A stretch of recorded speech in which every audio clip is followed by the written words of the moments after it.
lies God frazzling a pagan king with a Jew. Herein lies the Lord opening the eyes of a pagan king to some lowly Jew, some Jew that don't nobody know much about, a Jew that one day would face the gallows but escape them, because after all, you're my favorite Jew. According to the king of the land. More earrings, are they just not adorable? Yeah, okay, you guys. Yeah.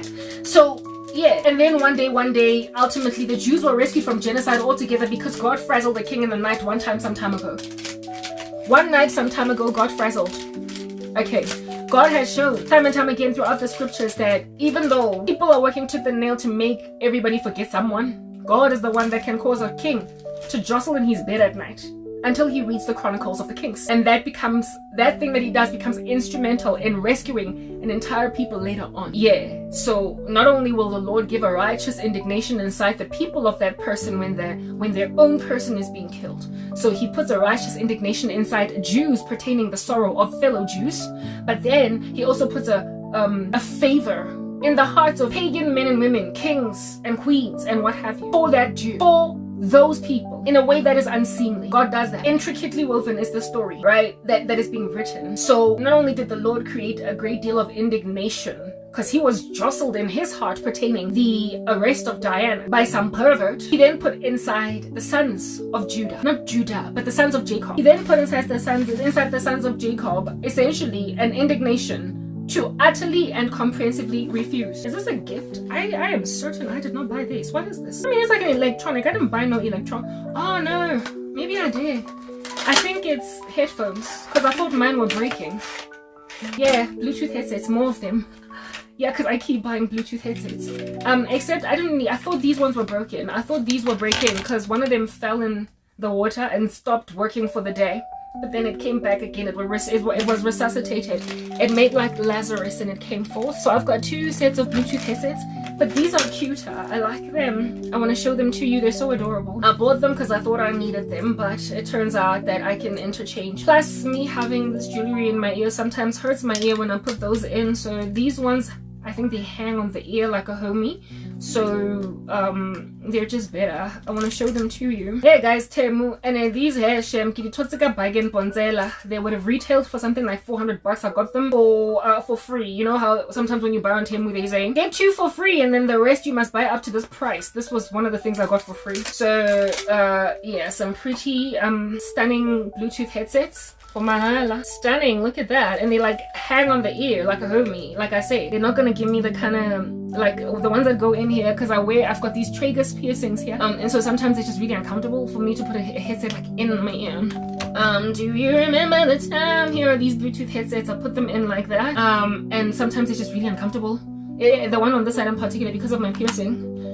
So this one just kind of like, look at it, it's so cute, so adorable, so classy.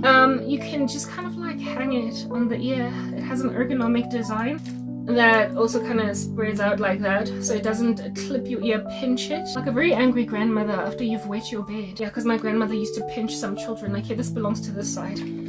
Yeah, definitely on the left. Let me grab the one for the right. Yeah, the one for the right. Yeah, it hangs like a homie. Rolling with the homie. Rolling with the homies.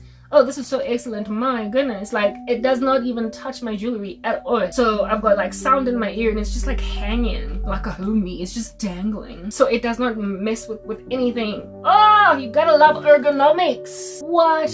It's just chilling there. Like, it's just chilling. It's just chilling. Out here giving me sound. Boof, boof, boof. Love it. Absolutely love it. Very cute. Yeah, but they better not break. Why would they break? I guess they would break because you're rough, Karabo. I actually want to start using these tonight, so I'm gonna go straight ahead and charge them. I'm gonna let myself do that. I'm gonna let myself charge these babies. They gonna charge. They are gonna charge. While we have a conversation, I don't even know like if it lets a guy when I was twerking. But yes, I think okay, these are fully charged. But I just want these to be like charged fully by the time I go back to watching whatever I'm watching on YouTube. So let me just plug them in because they use the exact same USB cord. Okay, listen, these are plugged in. Why is there no funny light on? Evidence that they're charging. Rolling with the Amaze. It's the same charger. Why then are you not charging? It's clear that you're not charging, because if you're charging, there should be a light. Oh, there is a light. It's on the inside. I wish I could show it to you. It is possible to show it, but I would need a longer thingy-mabobby. Let me just grab the charger on my phone right now to show you how these things work. I'm sorry, I'm very distracted, so... Okay, this charger is very long, so it can fit. You won't see it that way, but then if you open it like it's a gift, like it's a present, voila, you will then see that little thing over there, it's at 0% right now, and it's charging, baby, it's charging! Hey! It's all very stunning. It's all very, very, very stunning. It's just spectacular. Anyway, whatever. Let me take this charger out because it's charging the phone that I am utilizing at present in order to record a video. And we don't want to run out of battery over there. So let me use this other charger that's on my computer to charge this thing so it's ready by the time I am ready. I'm ready. Until I'm ready. Okay. What in the world? Like, oh, I lost the other USB thingy. Listen, when I'm done here talking, everything that is just lost in translation will stop being lost in translation. I will find it, and it will no longer be a hindrance to my peace. Yeah, listen, God does that. God achieves feats of that nature. He will alert kings. He will not only create an indignation in the people of that person, but if those people are so weak that they can't do anything for that person or they don't have the resources, he will then award you, even in the eyes of a pagan, an unbeliever, favor. I bought another one. Hey, I guess I could. No, I don't think I bought another one.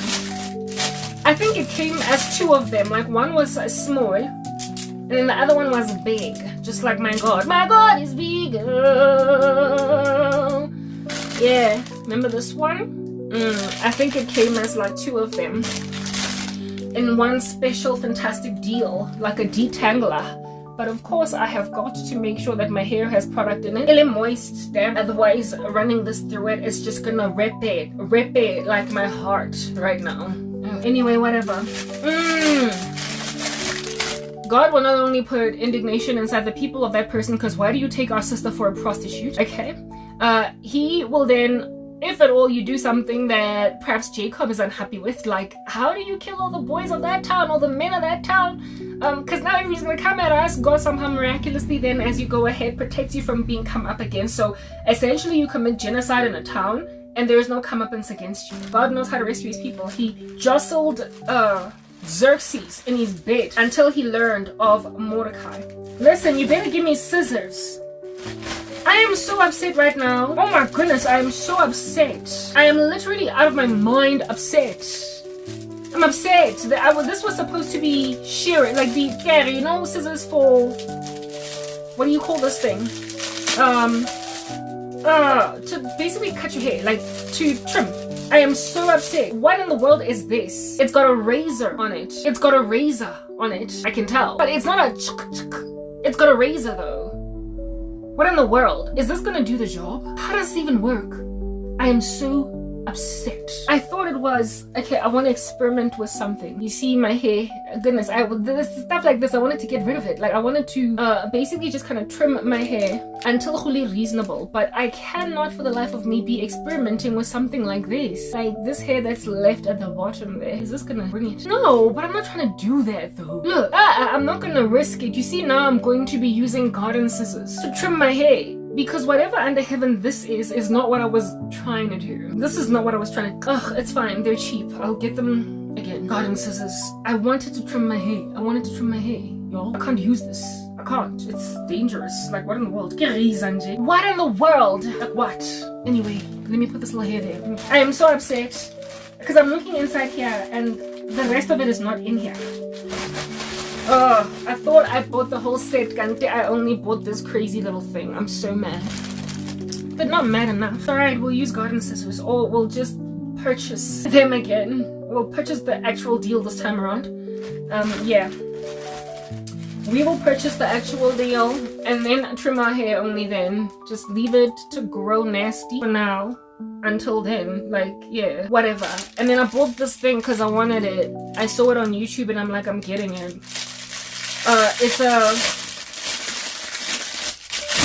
It's a massage thing, so that like when you wash your hair you can, like, you know, do stuff like that and just feel like really massaged and whatever. I wanted it for wash day, so I have one now. Yeah. Excellent. Okay, whatever. I'm so upset. Like the thing that I actually opened all of these things to get, I don't get it. But I'm sick and tired. Or should I cut my hair this time around in spite of not having the proper tools? Hey, with like blunt scissors. And then more earrings over here. I know I'm all over the show. God has a way of making sure that his reeling children are not left reeling alone. You might think I'm alone. You might think I'm abandoned. You might think I'm neglected. You might think I'm going nowhere and that there's no one coming for me. You might even look left and right and hope no one looks at me. You might cross your fingers, but it doesn't matter, because to jostle a king at night while he's sleeping is not something you have any control over. Do you understand what I'm saying? The Xerxes effect, I shall call it that, or the Xerxes phenomenon, that is not in your hands, it's in the hands of God. You cannot use so much magic that a king would sleep soundly throughout the night as opposed to having insomnia. You cannot, for the life of you, anticipate that you have control over the fact that God is going to make sure a king can't sleep so that he can notice his disciple. When the Jews in Persia did not have power to essentially overwhelm the decree of a man that was so close to the king, Haman, that they could defy that decree or that edict. The Jews did not stand a chance against the anti-Semitism of Haman, unless, of course, a man above Haman, a man that is lord over Haman, gave favor to the Jews. So God not only caused that more powerful man to marry a Jew, he then also caused that powerful man to struggle to sleep until he reads a book, so that the man that was in a powerful position to cause the genocide of the Jews cannot get away with all that murder. You don't have control, wicked men and women, no matter how many times you can scan on the left and on the right. Earrings, this is what this is. Scan on the left and on the right. What in the world? I'm still gonna be looking like, hey, y'all gonna know what time it is, okay? You cannot make sure that a man sleeps when God doesn't want him to sleep. You cannot make sure that a man doesn't dream when God intends that he should not only recall the dream, but be so frazzled and jostled by it that he was set free a prisoner to interpret the dream. That is not something that is in your control. What is in your control is to throw a completely innocent man in jail. That's what's in your control.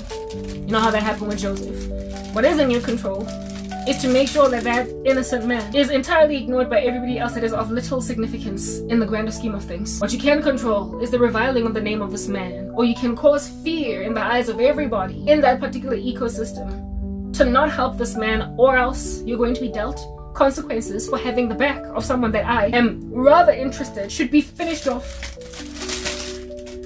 Here's the other batch. You cannot control Pharaoh in Egypt from dreaming about the ears of corn that are healthy and the ones that are unhealthy. You also cannot cause Pharaoh to not dream of the fat cows and the skinny cows. And you cannot cause Pharaoh to get over a dream that he had. Get over it. Just get over it when he then wakes up in the morning. It'll sit so richly and so thickly on his chest that he will literally be willing to go and see a Semite slave. He will be willing to let a Semite slave be brought into his quarters to interpret this dream. And then he will be given so much favor, that particular Semite slave, that he will be told that, listen, seeing as you could interpret my dreams, you might as well take on this project and run it yourself. You can control putting a person into slavery. You can sell them, like Joseph's brothers, into slavery. What in the world? Gav, absolutely stellar, fantastic. You can sell them. Go on right ahead and make merchandise out of a human being. Do you? Go on right ahead and prostitute a completely innocent woman. Do you? But she will never lay with a man, even though you put her in a brothel. She will never lay with a man, even though you put her in a brothel. Understand that you could put an innocent girl in a brothel that belongs to God, and her first client that she is forced to sleep with will rather listen to her life story from the beginning to the end, instead of sleep with her and make a decision to buy her from the madam broth, instead of sleep with her and then following that, set her free.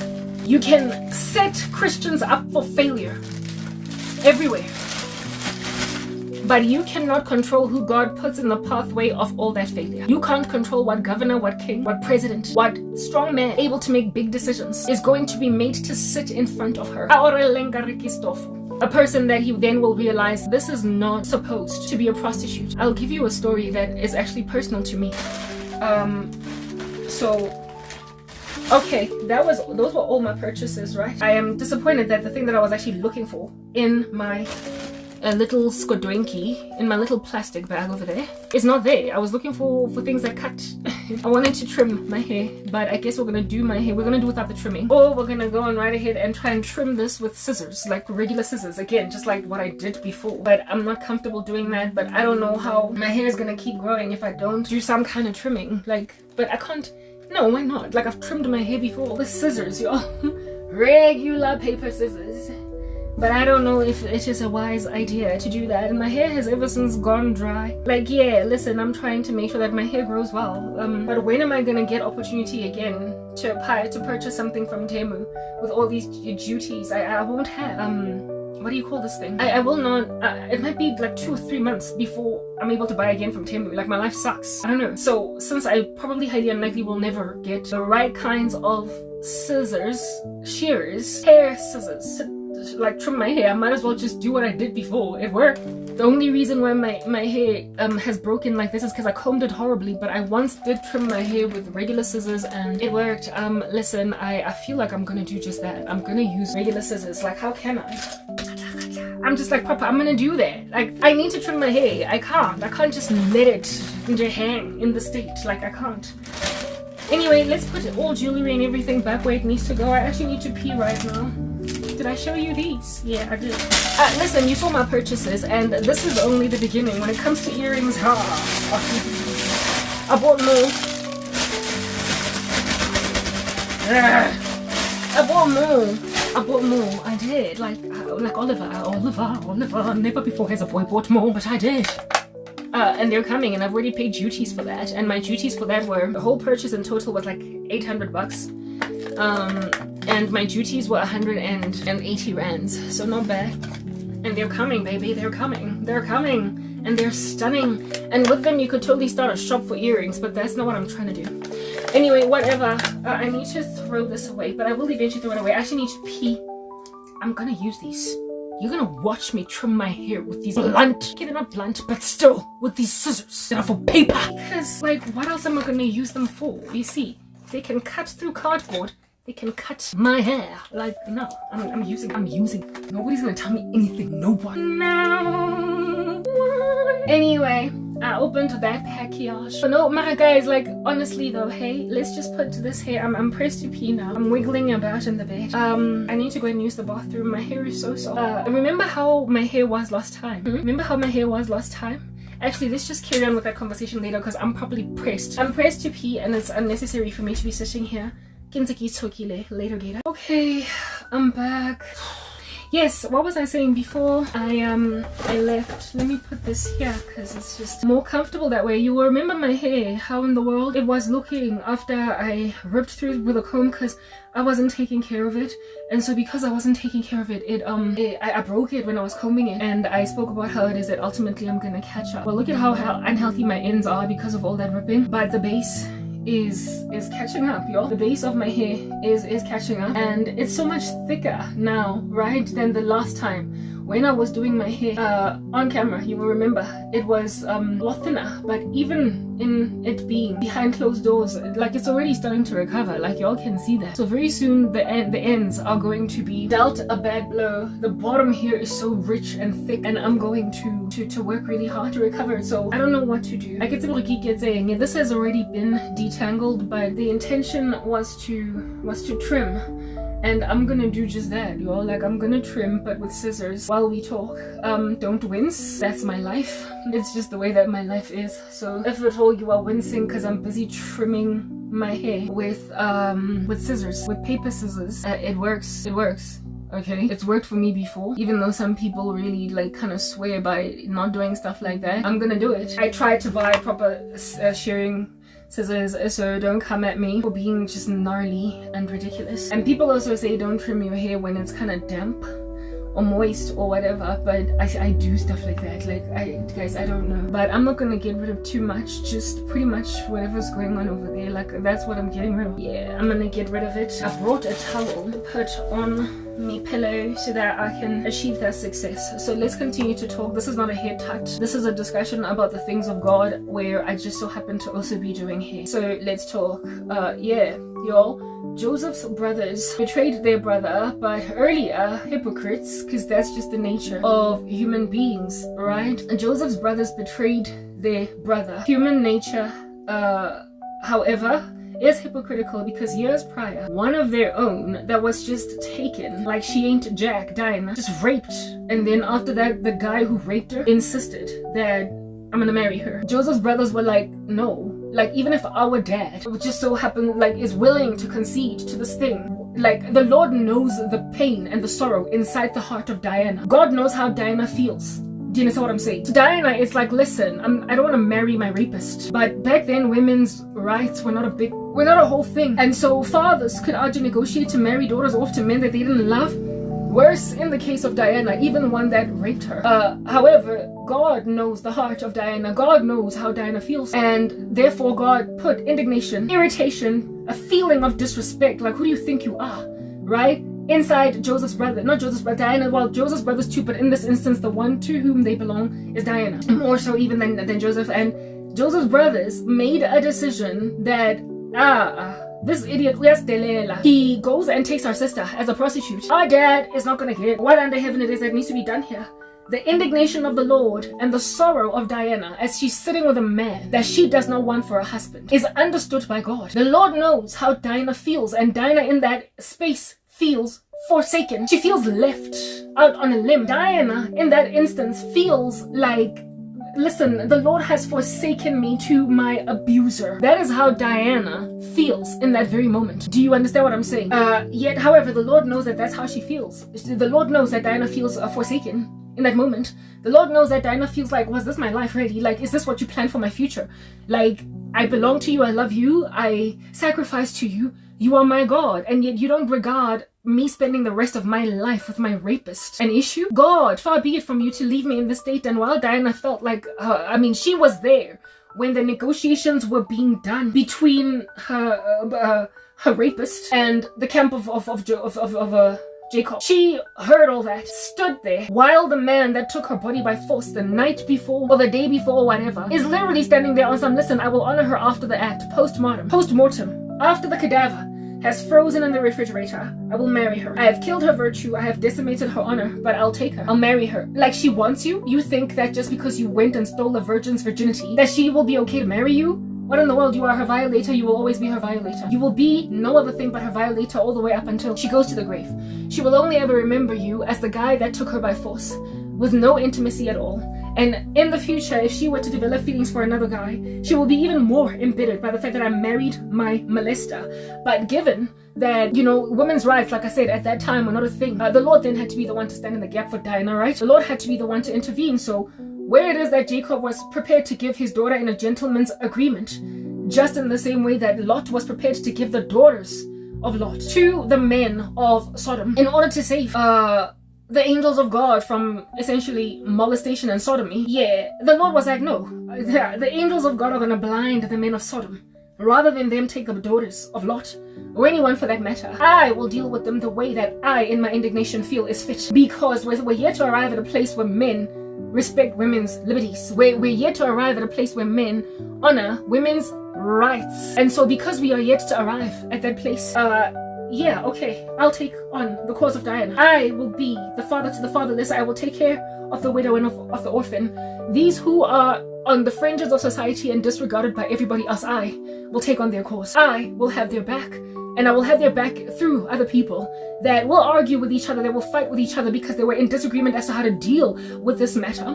They will end there. I will give them machinations, I will give them plots, and I will give them schemes. And with these plots and schemes, I will put them at enmity with each other. But I will effect my justice on behalf of one who feels like there is no advocate for her, one who feels like nobody is coming through for her. I will have her back. The Lord had Diana's back through her brothers. While Jacob sort of did not feel the same level of indignation over the defilement of his daughter, her brothers did. Her brothers felt indignation, her brothers felt fury, and her brothers knew that their dad would have different ideas about what needs to be done, and so they disregarded what the dad would do, and they came up and they plotted, came up with an idea from underneath their coats, their jackets, and they ignored what their dad would rather have them do.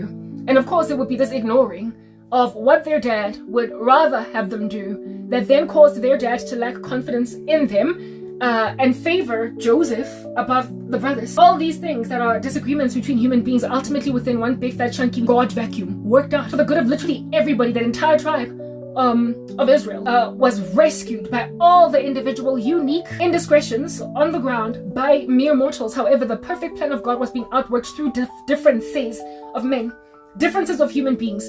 That disregard of Jacob's pretty much agreement with the king of that particular town, what Joseph's brothers, well, Diana's brothers did, caused, like I said, Jacob to have little confidence, little trust in the brothers of Joseph, until he favored Joseph. Yes, of course, because also he just so happened to be the son, the firstborn son of his favorite wife, but it was also because of all these other things that the brothers of Joseph did before that caused Jacob to have little confidence in the leadership of his sons, until he favored Joseph above them all. Yeah, because Joseph at the time when Diana got raped was still a boy. He was too little, too young to essentially do anything about it. So he was not part of the plot. He was not part of the scheme to set Diana free. It was the brothers, all of them, the rest of them, pretty much the 10 of them that did this thing, and that plotted and schemed and killed an entire tribe of, what are those people called? What was their tribe called? I totally, absolutely and comprehensively forgot. But whatever. They were out there harboring a rapist, and they tried to make that rapist the husband of his victim.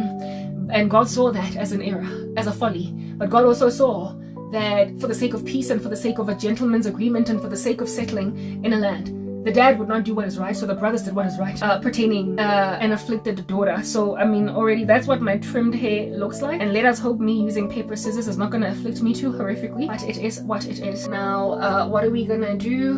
Let's put it in a twist. I'm gonna put it in a twist because I'm not really sure what I want to do with my hair. I think I want to just put it in like a bun, I don't know. So a three strand braid. A braid will be too taxing to bring down, so let's just do a twist. Okay, yeah. I've already moisturized it and everything. That's why it was archer loose when I first started doing this message.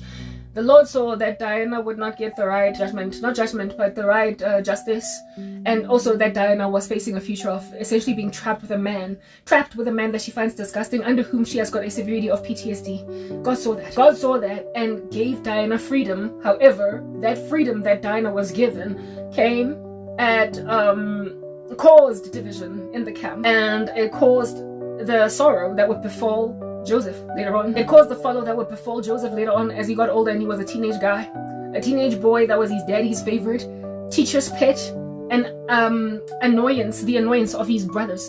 It caused that whole situation. It totally brought it on board, and so therefore the future of Israel, it appeared, hinged on the decision of the brothers of Joseph to rescue their sister. But these hypocrites did to Joseph what was done to Diana because of their envy and their jealousy. So they were jealous for Diana as their sister. They loved her, and so they protected her in this fashion, and it caused the whole camp to have to immigrate from that particular ecosystem, from that area, right?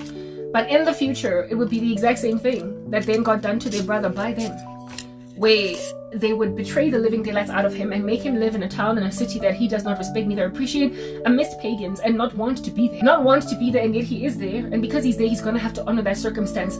Diana, if she was left in the clutch of that rapist, would have had to just honor those rules, those customs, and basically be a wife and keep bearing children for a man she despises, and so have a miserable life. But I get women no rights in that season, in that time, tossed to and from between men unless they're stood for by other men, unless they are advocated on behalf of. They would just have to writhe under like ridiculous dudes that they don't want, ridiculous men that they don't want. Yeah, Lord saw that the brothers of Judah, no, not Judah, but Joseph, the brothers of Joseph, well, Judah too, but you get my point right now. Joseph is the right word. The brothers of Joseph put Joseph in a position to suffocate the fate that Diana was rescued from by them. That is the hypocrisy of men, and the imperfection therefore of men, and the inability entirely to truly effect justice by men.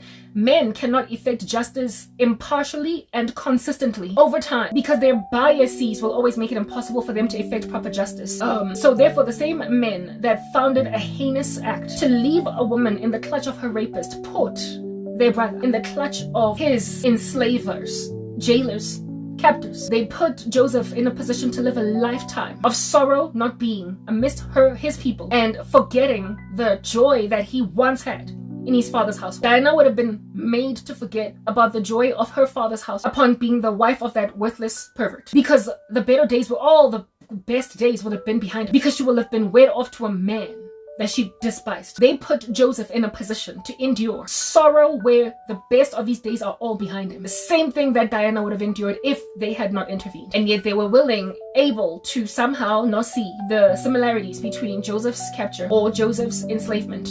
They were not able to see the similarities to Joseph in what they did for their sister Diana. And so therefore we're naive to imagine that God would not also stage some kind of intervention the way that God staged an intervention for Diana through them. The Lord staged an intervention for Diana through the brothers of Joseph, of Diana. And the same brothers did not see that in the future, one day God would stage a similar intervention for Joseph against them, who now were the afflictors, harassers of Joseph, in the same way that that man that went and took Diana by force had no regard for the fact that she doesn't want to be with him for the rest of her life. No regard. They did not see that in and of themselves one day, weak and circumcised, unable to fend for themselves, they would be massacred as a village in the interests of salvaging someone that, even though you intended to leave them in the clutch of their captors, God had no such plan for their lives. The division caused in the camp of Joseph, the division caused in the camp of Jacob, caused the rescuing of the Hebrews in total. You reap what you sow. Do you understand? And when in your hypocrisy, you conveniently neglect to recall that you stand for women's freedoms, insofar as the woman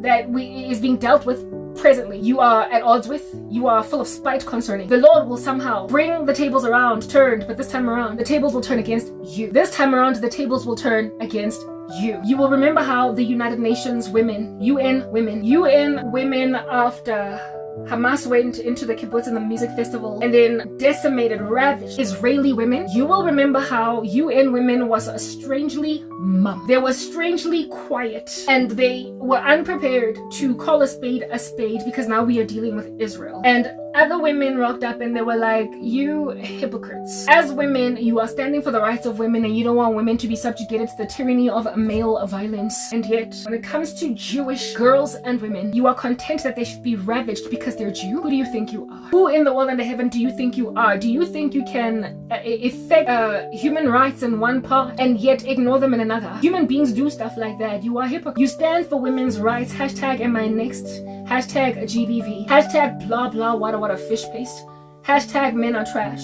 You will trend stuff on Twitter when people get killed, when people get massacred, when women find themselves in eternity. As there is a cat I cannot stand that is always bullying my cat. Ugh, I'll be back. Anyway, I didn't even have to leave. The other cat left on its own. It reminds me of these crazy guys. Anyway, like I said, UN women, right?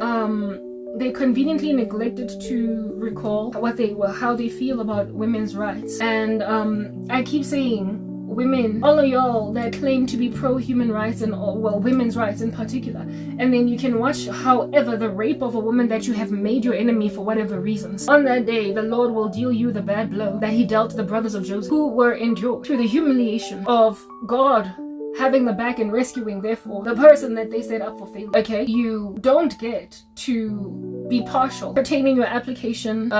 Look at how much healthier my hair is after the first time. It's thicker. Do you see that? It's coming around, baby. It's coming around, and we praise the Lord for all that coming around, and hopefully it's going to do a great, excellent thing just as time progresses.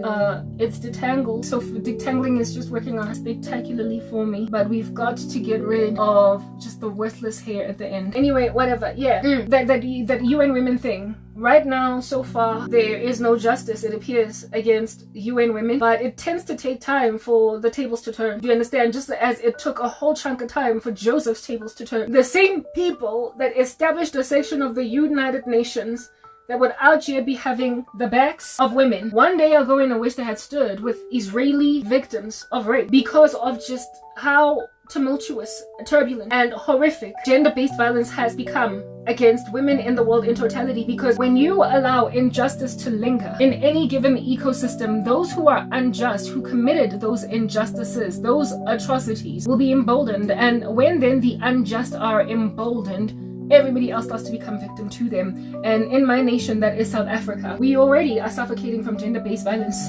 And thanks to women being partial, taking care of the needs of women, and thanks to also men being hypocrites, where it is that they would not want any of their mothers and sisters to endure the kind of violence that I'm enduring and nonetheless participating in that violence. They wouldn't want any of their daughters to endure the kinds of men that I'm endured under, but they are those men that are doing that to women. They are holding women hostage. Witchcraft.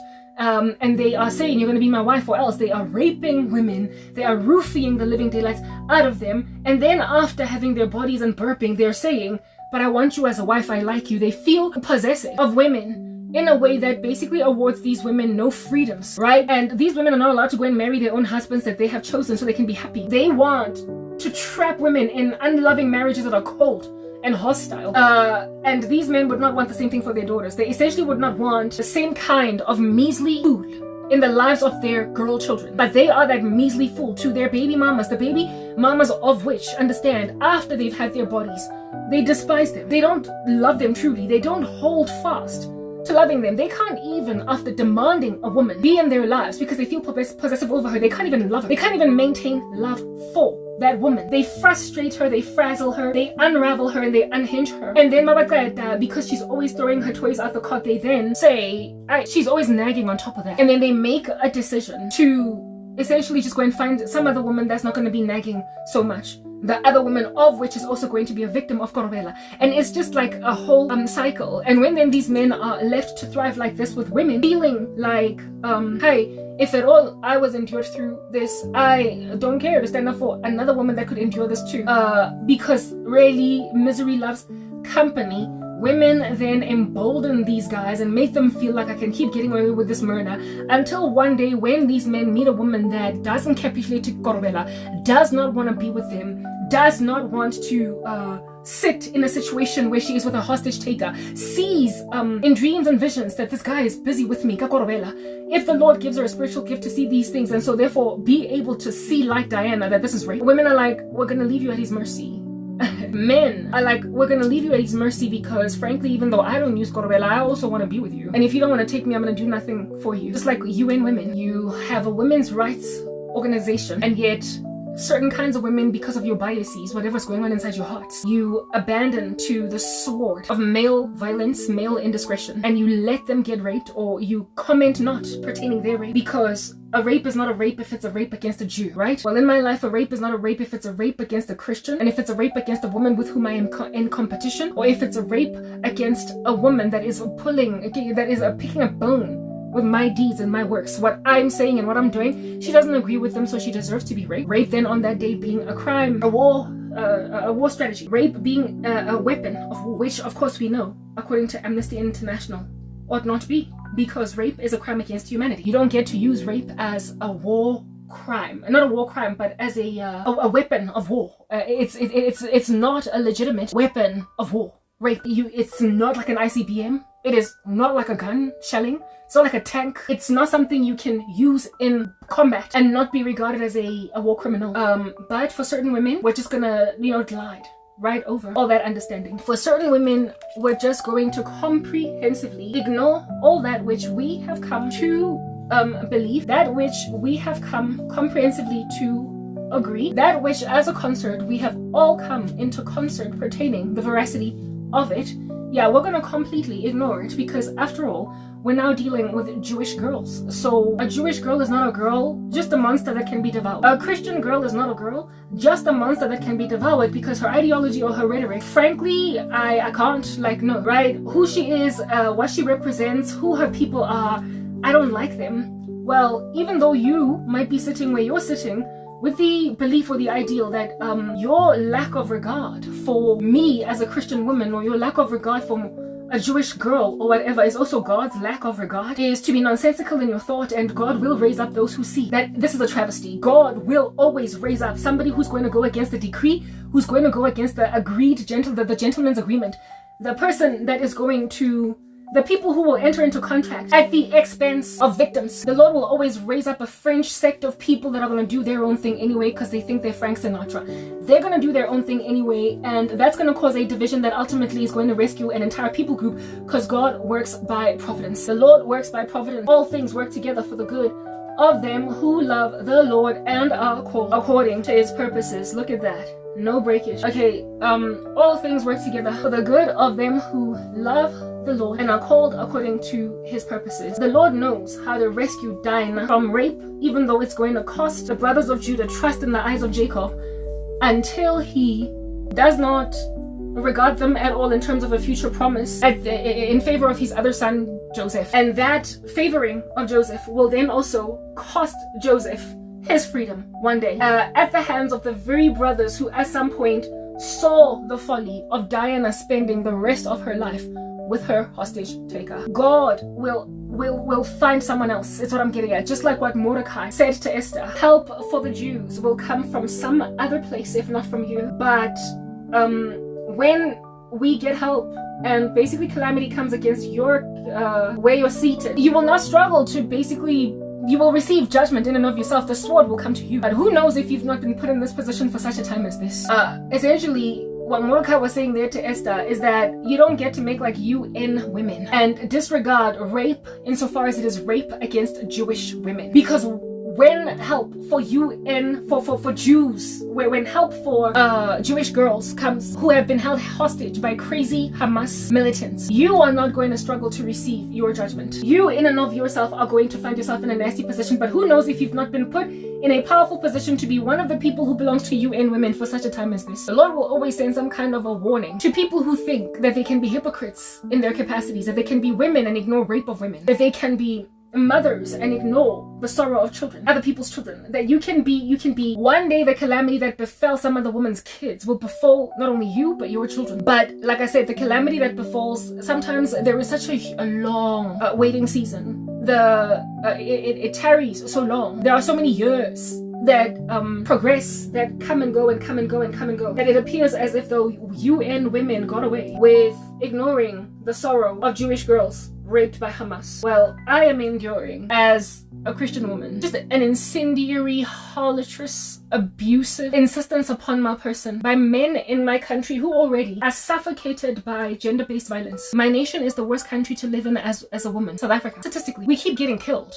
Do you understand? Like no man's business. We're just littered. Like we are trash all over the street. We are squandered. Our bodies are taken by force. If not brute force, it's spiritual force. It's sabotage. It's economic abuse in the sense that you can't work. You can't do anything unless you are with me. When on that day you sit in a marriage with a husband that made sure that you can't breathe, you can't live, you can't do anything unless you marry him. On that day when you lay with him on your wedding night, you are Diana, married to her hostage taker. You are Diana married to her rapist. That's who you are. And every woman that would have been privy to your sorrow that did nothing is the hypocrite of the century. Every woman that would have, because of their qualms that they have with your Christianity or whatever it is that they're in competition with concerning you, sat back and done nothing. You deserve then to basically be left destitute, desolate, in a country where men are taking whatever they want and are running with it. In a country where men are known to be the most violent against women. Listen, across the world, there is no worse country to live in as a woman other than South Africa. We have got a problem, a poignant one, with gender-based violence, and it's largely what I complain about in my ministry. Entitled men that feel like they can just take me, and women who live in this country think that this problem is 10 houses down the road. They think that this problem is the next door neighbor's issue. They never ever see that one day they might be the victim, or their children, their daughters, be victims of such a heinous gender-based violence that if you had not made like UN women, but rather did a better thing, your daughters would not have been held captive. But you see, God knows about Diana, that is facing a future of sitting in the house of a crazy guy that literally thinks it's feasible to marry the woman you just raped. He thinks it's a thing to put a ring on a finger of a woman that finds you disgusting, because women's rights are not honored, they're not regarded. But God sees that this is a travesty, and so the Lord will arrange, like I said, Diana's brothers, even if it is at the expense of the decree of Jacob himself. But Jacob will one day face the sorrow of losing his son Joseph, precisely because of that very thing that he did with Diana. He would not do what is right by his daughter. His brothers intervened. As a result of the brothers intervening, he had bones to pick with the brothers until he favored one guy, and him favoring that one guy cost him that guy, Joseph. But while Joseph was not an heir, he was basically suffocating from what we call collateral damage. The collateral damage of his dad's indiscretion. The Lord also had his back. The Lord also had his back. So in reverting back to the thing that I was saying about King Joseph's brothers show that among the Jews, you don't just let one of your own get taken. They show that they had it in them. And so therefore, it is evident from what happened with Diana that if there was even a small little suspicion, a whiff of a suspicion that Joseph was still alive, just like what happened with Diana, a man that belongs somewhere else, that would be happier somewhere else, that belongs to a certain people, has been taken by another people. Once it got discovered, learned that that's a thing, there would have been an immediate effort to get him out. There would have been an immediate effort to get him out from wherever he is at. There would have been an effort to locate the trafficked person, the human trafficked person that was Joseph. Once the dad pulled it out of them, of course hypothetically, that they sold him to slave traders, Joseph would have traveled, sojourneyed, taking some of his men, Jacob. He would have journeyed, taking some of his men to where these slave traders are at and basically say, where's my son? I'm willing to pay you for information. Wherever you have sold him as a slave, tell me. You don't have to get him for me. I got this. But I just need you to tell me where you sold him. Out of all these countries, where did you sell him? And then this man would have been like, okay, whatever, I love money. That's why I sold your son. So if you will give me this much money, this many goats, this many sheep, I'll tell you who I sold your son to. I sold him to Potiphar. And so Jacob would have immediately embarked on a journey to go to Egypt and essentially seeking the Lord's face in prayer with snot and trana, asked the Lord to give the Egyptians into his hand if they refuse to let Joseph go, because he will first try to negotiate with humility for his son back. But if the Egyptians don't want to let him go, then I guess by pain of death, I will literally try and get my son back or die trying. I'm not just going to let it go. They showed that they're willing to go to great lengths to recover to themselves he who or she who was taken from them. They showed with the story of Diana that they were willing to go to great lengths to recover one of their own to them. Even if amidst them there is a difference of opinion as to what needs to be done over here, the Lord is the one that churns in the heart a gumption, a determination, a gung-ho, if you will, to do what is rather right and ideal for the victim. Because sometimes when people negotiate with foreigners, they don't think about the best interest of the victim. They only think about the best interest of the collective peace. They think about the best interest of what makes for the most sound outcome for everyone to be okay. They don't have they have a democratic mindset. In other words, like majority rules, or rather individual unique human lives. They have a collateral damage mindset, and in individual unique lives are of limited importance in comparison to the grander scheme of what we're trying to do. The whole big thing that we're trying to achieve, we cannot what is the word that I'm looking for? We cannot risk it for one person. But you see, heaven rejoices when even one sinner repents. So God looks very carefully at one disciple. And if this disciple is in distress and feels forsaken because people have got a national mindset in that, listen, if we leave them out on a limb, the country lives, the country survives. Which is the reason why I am kind of I'm impressed with Israel and how it is so determined for its hostages in Hamas.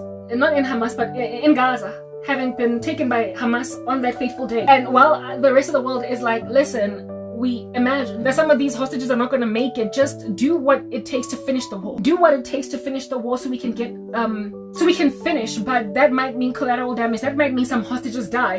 And the Israeli government refuses to just hastily act in a way that could hurt hostages. That's how the Lord operates. Do you understand what I'm saying? He cares for unique people, for individuals. The Lord cares for individuals. The Lord has the back of people that nobody is looking at. So when people are making hostage deals or negotiation deals pertaining people, sometimes they've got that mindset, yeah, what is the national interest? They don't so much think about what is the unique individual family's interest, the bereaved, those that stand to lose sons, those that stand to have funerals. They don't think about them. For them, it's just, what's one person out of an entire country?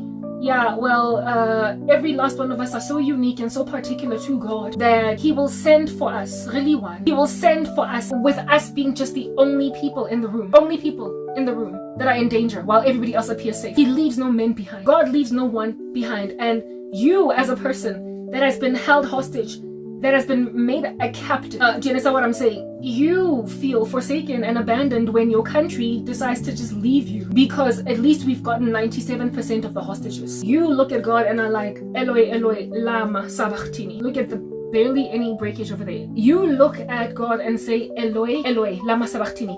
You say that, God, my God, why have you forsaken me? You feel forsaken by God because you understand your own importance. You know who you are. You regard yourself as worth the while to rescue, while everybody else says, but the majority of the country is fine. Most people in the country are safe. And so because most people in the country are safe, I'm sorry, but this is a necessary evil. We're going to have to let Karabo go. Most people got out of this alive, but I'm sorry, we're going to have to let Peter go.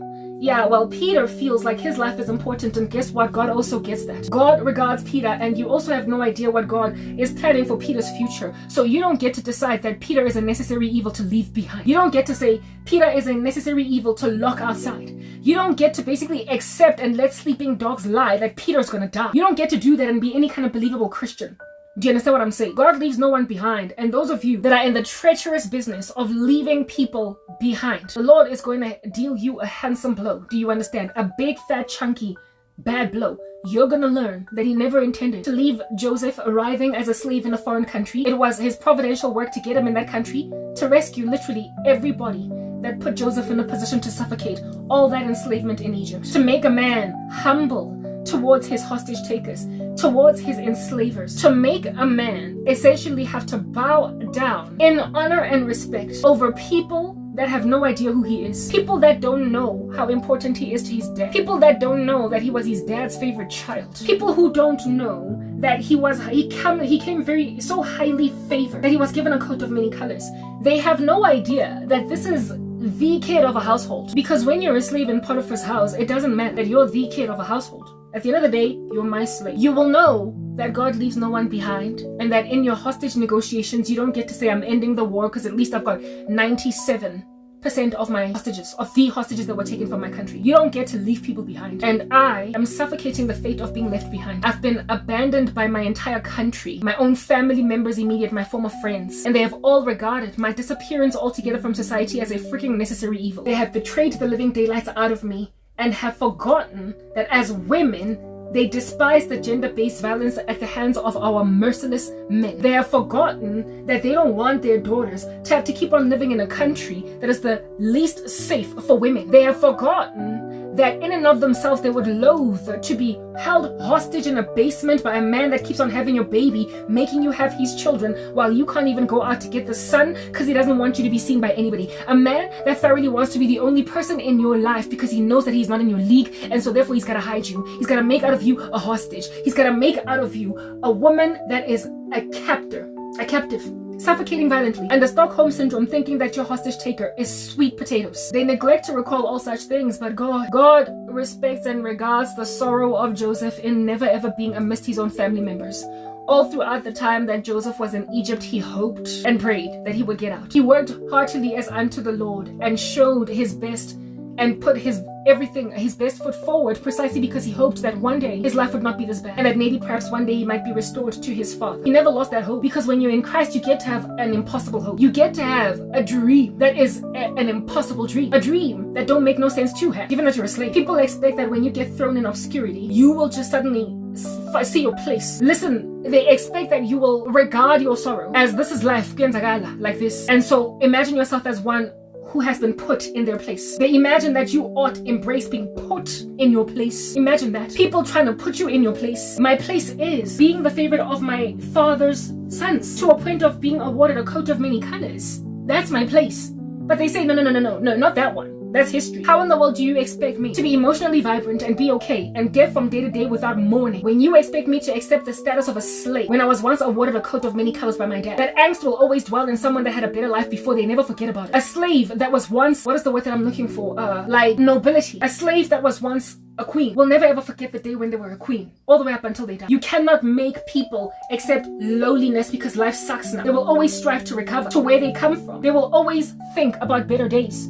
So you can't grab a snob from Johannesburg and make her the wife of a wife beater, or make her the wife of some satanic cult ritualist that has no respect for her intelligence and insists that he be the only person paying for her bills, be the only person buying her food, be the only person, a woman that was able to study at one of the best universities in the country, that she must just forget about using her brain. Like a woman that you have seen it fit to put in your house, and then you must say, but a woman must know her place. What is my place? Exactly, listen, I need to know. What is my place as a woman that was once an academic and frankly still is? In the midst of a man that feels like a woman must not use her brain, my place is to just be barefoot and pregnant in a kitchen and say nothing and be grateful for the mere fact that you're putting food on my table and that you finally put a baby in my stomach when my clock was ticking. I had a geriatric womb. My ship was sailing. And so I caught a bus real quick and got fertilized. So be grateful that you're a mom at all when I was supposed to be one of those moms, you know? A very happy wife, married to an understanding man who respects and adores the fact that God made me an intelligent woman with much to offer. But I must just deal with the misogynistic rando belonging to a cult that feels like women's place is in the kitchen, quiet mom saying nothing. Primitive men that rape women and then smile at them and say, but I'm gonna marry. They don't see the folly of taking a woman's body by force. They don't see the folly of keeping a woman